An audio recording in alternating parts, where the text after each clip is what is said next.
Porque toda a carta que o apóstolo Paulo escreveu aqui aos Efésios, e que é destinada a nós também, fala da obra de Cristo, da grandeza dele, da majestade do seu poder, dos atos de salvação, o que Deus fez por nós. E à medida em que a carta de Efésios então vai tratando sobre o que Deus fez, o texto todo é permeado por expressões de louvor a Deus. Então é como se não, é exatamente isso. Na medida em que o apóstolo Paulo está explicando o que o Senhor Jesus Cristo fez, ele mesmo é impactado pelas verdades que ele está ensinando, que ele está proclamando. Então, na medida em que ele está ensinando, ele mesmo se dobra em adoração a Deus, porque ele não está falando de si. Ele está falando do Senhor que salvou a ele, que salva os crentes que creem, que recebem o Evangelho e que nem sempre têm consciência do que o Senhor Jesus Cristo fez por nós de fato. Muitas vezes a gente vai até Deus, vai até o Senhor Jesus, por causa das necessidades. Eu preciso de uma consolação, de um conforto, de uma bênção. Eu preciso que certas dores sejam aliviadas ou tiradas da minha vida. Eu preciso de um milagre. Então a gente pode dizer, Deus é solícito, todas essas coisas devem ser colocadas na presença dele, e ele é misericordioso, e ele pode tudo. Mas não é essa a obra de Cristo a nosso favor. Não foi para aliviar a gente dos sofrimentos nessa vida. Não foi simplesmente para tirar do nosso corpo alguma enfermidade. Não foi essa a obra de Cristo a nosso favor. Embora ele seja misericordioso, isso tudo deva ser levado a ele, e ele é abençoador daqueles que recorrem a ele. Eu quero frisar, não foi esse o motivo, a gente vai ler um trecho da palavra de Deus, pelo qual o apóstolo Paulo está louvando a Deus. Então, antes de fazer a leitura, eu quero fazer uma oração, e em seguida a gente vai ler o capítulo 2 de Efésios, um trecho do capítulo 2, dos versos 1 até o 10. Senhor, nós estamos aqui reunidos por Tua causa, porque cremos no Senhor. Alguns de nós motivados porque sofrem, porque estamos no hospital, estão com enfermidades, com medo. E então nós estamos indo no lugar certo, na Tua presença, diante do Senhor, porque o Senhor é aquele que abençoa, que faz milagres, o Senhor é aquele que estende a mão poderosa, que pode curar, mas o Senhor é Salvador. Então nós imploramos ao Senhor que o Senhor manifeste a Tua graça, que o Senhor faça com que entendamos a Tua verdade, para depositarmos no Senhor a nossa fé da forma correta e segura. Ilumina-nos, Senhor, eu te peço, na leitura da Tua palavra, no nome de Jesus. Amém. Então, ao longo da carta aos Efésios, um texto do Novo Testamento, o apóstolo Paulo está explicando a obra de Cristo. E quando a gente lê esse texto com um pouco mais de atenção, é quase como se ele não conseguisse se segurar de o quão empolgado ele está. Nesse texto todo tem diversas vezes ele falando que Deus é bendito, ele glorifica a Deus. E ele começa o texto falando sobre uma coisa, sobre um pacto de salvação que é feito para nos salvar entre Deus Pai, Filho e Espírito Santo. É um acordo lá na eternidade, em que Deus escolheu em Cristo, antes da fundação do mundo, aqueles que o Deus Pai compraria para si, fazendo dessas pessoas seus filhos, através dos atos de Jesus. Então, nesse pacto, não tem nada das nossas ações. Eu não estou envolvido nisso. Não é minha responsabilidade. É uma responsabilidade de Deus. Eu sou o objeto do pacto. O propósito pelo qual Deus fez um acordo entre Deus Pai, Filho e Espírito para nos salvar. O pacto era de salvação, porque Deus nos amou e nós não poderíamos fazer nada sobre isso. A nossa situação, aos olhos de Deus, é tão dramática e calamitosa que precisamos de alguém para nos salvar que não está no nosso meio, não é um de nós, é o próprio Deus. Então, para nos salvar, O próprio Deus na pessoa do Filho, e aqui a gente precisa ressaltar uma doutrina sobre Deus. Deus é um só. Existe um único Deus verdadeiro, Criador do céu e da terra, de todas as coisas, e sustentador de todas as coisas. Daqui a gente pode dizer, Deus é o sustentador da sua vida, de todas as coisas que te diz respeito. Um só Deus, mas Ele é glorioso, misterioso nesse sentido, isso não pode ser compreendido à perfeição, que subsiste em 3 pessoas, não são 3 deuses, um Deus, Pai, Filho e Espírito Santo.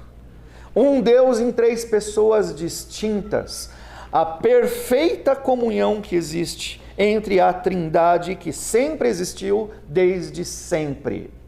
Deus então nos fez a sua imagem e semelhança. Ele desde sempre nos teve em grande valor e estima. Nós fomos feitos para, de certa forma, refletirmos a dignidade de Deus. Só que nós pecamos.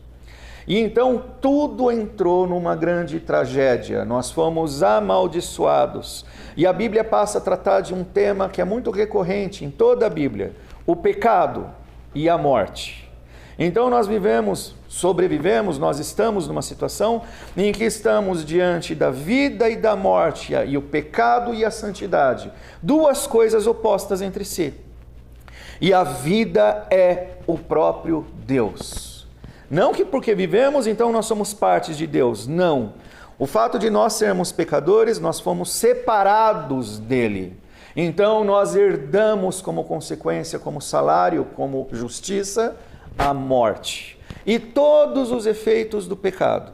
Então o nosso corpo se degenera, nós sofremos, existem dores, enfermidades, infelicidades, e daí para frente, como consequência de que nós somos uma criatura em toda a criação que teve a sua origem, o seu objetivo de existência, sua finalidade, que é viver para o Criador, quebrado, rompido.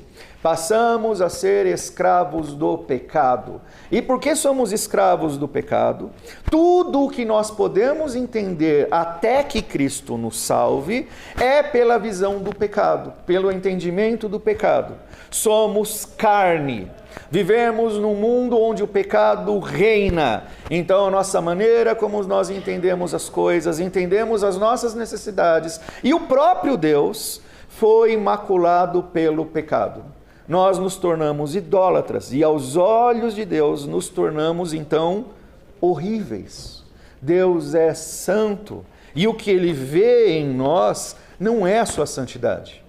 Foi rompido, então nós herdamos a morte, e a vida que nós temos até que Cristo nos salve, a Bíblia chama de morte. Então, o texto que nós vamos ler aqui começa assim: Ele nos deu vida, Ele vos deu vida, estando vós mortos nos vossos delitos e pecados. Então, o Senhor, através do apóstolo Paulo, está fazendo uma afirmação. Ele, o Senhor Jesus, nos deu vida quando nós estávamos mortos nos nossos delitos e nos nossos pecados. Essas pessoas olhando para si, nós olhando para nós mesmos, nós não achamos que nós estamos mortos. Essas pessoas vivem, essas pessoas comem, essas pessoas respiram, essas pessoas casam, têm filhos, trabalham. Mas o problema é que aos olhos do Criador, não aos olhos das pessoas a seus próprios respeitos, aos olhos do Criador, essas pessoas estão mortas. Por quê? Porque o tipo de vida que elas têm é de pecado. Aos olhos de Deus isso é morte. O destino é a destruição, é o inferno, é inevitável. Nada que essas pessoas possam fazer pode livrar essas pessoas desse destino. Nós não podemos agir contra a nossa própria natureza, a nossa natureza de pecado. Então essas pessoas estão, o texto diz, mortas nos seus delitos e pecados. Não é uma sentença de algo que vai acontecer, é uma definição de uma realidade. estão, são. Essa é a realidade dela. Essas pessoas, nos quais antes outrora, segundo o curso desse mundo, segundo o príncipe da potestade do ar, do espírito que agora atua nos filhos da desobediência, entre os quais também todos nós andamos outrora, segundo as inclinações da nossa carne, fazendo a vontade da carne e dos pensamentos, e éramos, por natureza, filhos da ira, como também as outras pessoas. O que Paulo está dizendo? Está descrevendo o que é uma pessoa que vive no pecado e, portanto, está morta nos seus delitos e pecados. São pessoas que vivem de acordo com o curso do mundo. É o mundo que define quem você é, o que você faz. Seus valores são formados pelo mundo, pela maneira como você vê as coisas. É a televisão, é a educação secular, é o tipo de cultura mundana. Isso forma a sua consciência, a sua cosmovisão, a maneira como você age. Você simplesmente reproduz o que o mundo ensinou. Então você vive de acordo com o curso desse mundo. Segundo o príncipe da potestade do ar, Paulo está falando de Satanás. Satanás influencia todo o sistema mundano, o pensamento do mundo. Essas pessoas, então, enquanto estão perdidas e mortas nos seus pecados, elas são regidas por um mestre. E esse mestre é o pai da mentira, Satanás. Então, tudo o que as pessoas entendem sobre vida, sobre valores, sobre justiça, é formado não por Deus. É formado por aquele que Paulo está chamando de príncipe da potestade do ar. Inclusive, a definição que ele dá é muito interessante, porque ele não dá forma, não é físico. É algo etéreo que está no ar, que influencia os pensamentos, influencia a maneira como as pessoas avaliam a vida e definem suas vidas. E faz com que elas pensem que estão vivas. E faz com que elas pensem que o que elas fazem é legítimo, é justo e é bom. Mas está sendo influenciado, definido por um pastor que é o pai da mentira. Do espírito que agora atua nos filhos da desobediência. Então Paulo está dizendo, quem não obedece a palavra de Deus, obedece outra coisa. Não existe neutralidade aqui. Não crer na palavra de Deus é desobediência, é rebelião. E você não é livre por causa disso. Se você não obedece à palavra de Deus, necessariamente você vai andar de acordo com outro tipo de diretriz. E Satanás, como ele é o pai da mentira, e mentira, pode-se dizer que tem uma certa vantagem. Ela pode ser dita de várias formas diferentes, ela pode se contradizer, ela sempre vai ser mentira. Eu posso dizer que o telão está apagado, eu estou mentindo. Ou eu posso dizer que no telão está sendo projetado uma Ferrari, eu estou mentindo. As duas coisas são diferentes das duas coisas que eu falei, mas as duas coisas são mentira.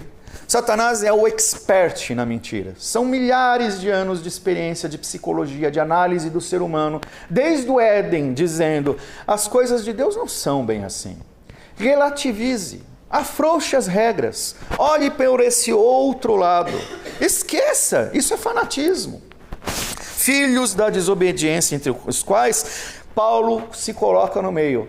Eu também era um deles. Todos nós éramos assim. Então, éramos por natureza filhos da ira. E aí no verso 4 tem um mas. Então até do verso 1 até o 3, Paulo está definindo quem nós somos no pecado. No pecado, aos olhos de Deus, estamos mortos, sentenciados a uma maldição eterna. Mas Deus, sendo rico em misericórdia, por causa do grande amor com que nos amou, Deus então é misericordioso, Ele é rico em misericórdia. A gente pode dizer que Deus, nas suas perfeições, um dos atributos, uma das qualidades de Deus é que Ele é misericordioso. E Deus não se contém na sua misericórdia. Deus não segura a sua misericórdia. Deus é aquele ser perfeito, pleno, que não tem como ser aperfeiçoado e diante de quem nós apenas devemos nos dobrar em adoração, em admiração. Um dos motivos para Deus ser admirado e exaltado é a sua misericórdia. Ele é rico em misericórdia. Ele não retém sua misericórdia. Por causa, então, como ele é rico em misericórdia, é motivado tem um motivo aqui. Por causa do grande amor com que nos amou. Deus então nos olhou naquela condição horrível do pecado, mortos no pecado. O morto não tem como reagir a nada. Não adianta falar para o morto, busque a Deus. Morto, se arrependa dos seus pecados. Morto, se conserta, faça a coisa certa. Morto não reage. Então, quando a Bíblia usa esse tipo de termo, é para dizer, era impossível nós fazermos qualquer coisa a respeito. Mas, por causa do amor de Deus, Deus olhou para a gente e teve misericórdia. Por causa disso, estando nós mortos nos nossos delitos, Ele nos deu vida. Foi um ato de Deus, não veio de nós. Ele nos deu vida. Como é que Ele nos deu vida? Ele nos deu vida juntamente com Cristo. E aí vem a afirmação de uma doutrina da palavra de Deus. Nós somos salvos pela graça de Deus. O texto continua. Eu recomendo vocês a lerem o resto do texto, mas eu vou explicar o que Paulo está dizendo sobre essa afirmação de que Deus foi misericordioso, Ele nos amou e nos deu vida junto com Cristo. A nossa vida, então, ela é baseada em algo relacionado com Jesus. O que Deus fez, aquele pacto entre Deus Pai, Filho e Espírito Santo para nos salvar. Deus olhou para nós do céu e teve misericórdia. E Ele sempre nos amou, desde antes da fundação do mundo. Nós somos, a humanidade, a coroa da criação de Deus. Porque nada em toda a criação foi feito à sua imagem e semelhança. Todas as coisas que Deus criou apenas pelo poder da sua palavra, e isso por si só já seria formidável. Deus disse, haja luz, e a luz se fez, e assim todas as outras coisas. Mas o ser humano, Deus pôs a mão na massa. Ele modelou. Aconteceu um empenho maior da parte de Deus na criação das nossas vidas.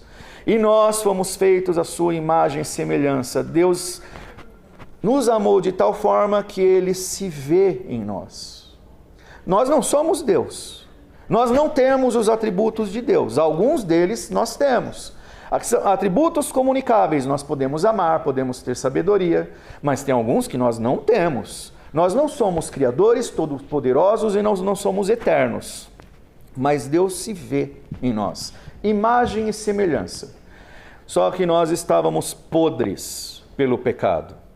Então, o pacto da salvação consiste no fato de que, uma vez que nós não podíamos fazer nada porque nós estávamos mortos, não tem como reagir, a própria vida veio a nós graciosamente.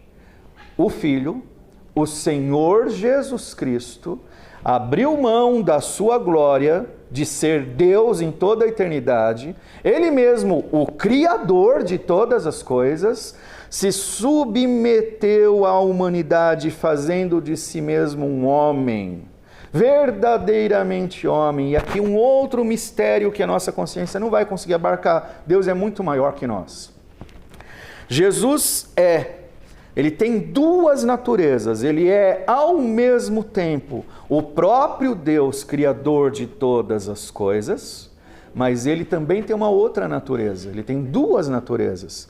Ele é um homem, um humano, com carne e osso. Não era uma brincadeira, não era uma ilusão, um faz de conta, uma aparição, uma materialização. Ele de fato se fez homem, se sujeitou a todas as coisas que nós sofremos. Nasceu da Virgem Maria, porque Ele tem um Deus Pai, Ele já tem um Pai, para vir ao mundo viver entre nós. A vida veio ao mundo, a luz veio ao mundo para as pessoas que estavam em trevas, para nos alimentar com a sua verdade. Só que nos ensinar a respeito não era o suficiente. Nós estávamos mortos. Precisava conceder vida. Porque nós temos um problema sério, o problema do pecado. O pecado nos sentenciou à separação de Deus. Então Ele veio para ser o Cordeiro de Deus que tira o pecado do mundo. O que o Senhor Jesus Cristo fez em vida enquanto esteve entre nós? Ele tomou sobre si as nossas maldições, os nossos pecados, aquilo que nos separava de Deus, tomou sobre si e pagou com justiça por cada um dos nossos pecados ao morrer na cruz. Era Deus Pai, acima de tudo, quem estava punindo o seu Filho Jesus Cristo, porque nele estavam sendo punidos os nossos pecados. No Senhor Jesus Cristo aconteceu uma substituição de fardos. Aquilo que para mim era sentença de destruição eterna, foi colocado sobre os ombros do nosso Senhor Jesus Cristo, só que aquilo que pertencia ao Senhor Jesus Cristo, o Senhor da vida, o Deus glorioso, o Rei dos reis, Senhor dos senhores, que vivia para todos sempre, a glória que pertence ao seu Deus e Pai, foi colocado sobre nós. Por isso que os crentes recebem o poder de serem chamados filhos de Deus. E ele morreu para pagar pelas nossas dívidas. E do que o apóstolo Paulo está falando aqui? Ele é o Senhor, Ele é a própria vida, Ele é o Deus Todo-Poderoso. Ele nunca pecou. Os pecados que estavam sobre Ele eram os meus pecados. Então Ele triunfou da morte, do inferno e do pecado, quando Ele ressuscitou ao terceiro dia. E o que isso tem a ver com a gente? Paulo está afirmando, palavra de Deus, que Deus nos deu vida juntamente com Cristo. Quando Cristo ressuscitou, uma vez que Ele morreu pelos meus pecados, quando Ele ressuscitou, eu recebi aquela vida também. Nós fomos ressuscitados em Cristo, aos olhos de Deus feitos novas criaturas. Agora temos vida, vida abundante e eterna, que não é vista nas coisas exteriores do corpo que perece. É uma vida eterna e abundância, porque nós fomos reconciliados com Deus e Ele é a nossa vida. Nós estávamos separados de Deus e essa separação, nos atos do Senhor Jesus Cristo, essa separação, ela foi completamente transformada em redenção. Portanto, aqueles que ouvem o Evangelho e creem no Senhor, são salvos. Nós não fazemos nada pela salvação, pela graça nós somos salvos. A única coisa que nos cabe é quando Deus fala conosco, Deus dá a ordem de vida e nós estávamos mortos, só que é Deus dando a ordem de vida, a vida acontece por milagre. A pregação do Evangelho é a proclamação da ordem de Deus para que pecadores recebam vida, se arrependam dos seus pecados, sejam reconciliados com Deus, e por isso que o apóstolo Paulo se alegra tanto em Deus, apesar dos muitos sofrimentos que ele está sofrendo no seu corpo, na sua vida, na sua história, porque ele sabe que a vida não é só isso aqui. Isso é uma casca, perecível, passageira, é um vento. O que acontece é que nós fomos reconciliados com o Deus Todo-Poderoso e isso é eterno e por ora invisível. Nós só veremos quando o nosso Senhor Jesus Cristo voltar triunfante nos ares para buscar o seu povo, para reinarmos com Ele por toda a eternidade, porque é para isso que o Senhor Jesus nos salvou. Lembra que eu falei no começo? Não foi para tirar as nossas dores, embora Ele possa tirar ou aliviar as nossas dores, ou melhor do que tudo isso, Ele está conosco nas nossas dores. Ele é o nosso consolador, Ele é o nosso conforto, Ele é a fonte da nossa força, Ele é a nossa rocha, em quem nós descansamos, ainda que às vésperas da morte. A nossa vida não pode ser tirada. Paulo mesmo ensina, nada nos separará do amor de Deus, nem a morte.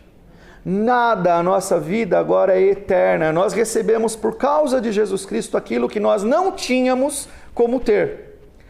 Cristo nos reconcilia, através dos seus atos, nos reconcilia com Deus.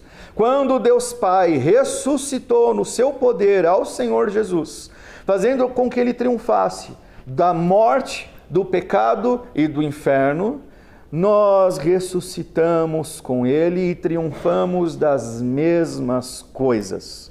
A morte não nos separa do amor de Deus. O pecado já não tem mais domínio sobre nós. E o inferno não nos toca mais. O maligno não toca aqueles que estão nas mãos do Senhor. Então nós não somos mais guiados por essa potestade do ar. Nós não somos mais guiados ou definidos pelo mundo.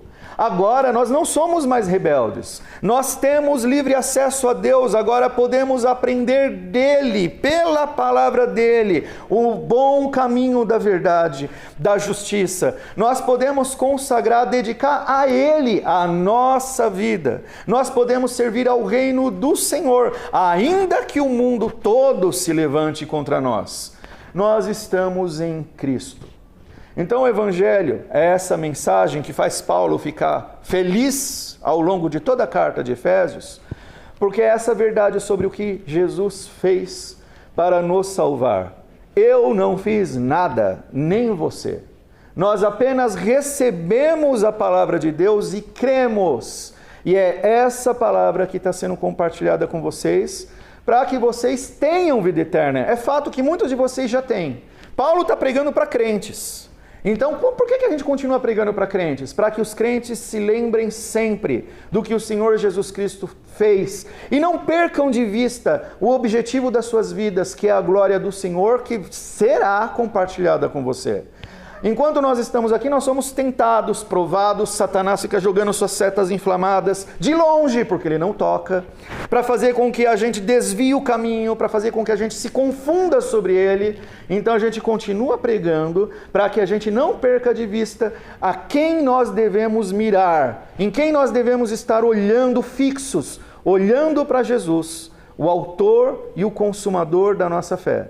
Aquele que faz com que a nossa fé exista como efeito da palavra de Deus e também é aquele que faz com que se cumpram as suas promessas. Eu termino aqui, que o Senhor abençoe a todos.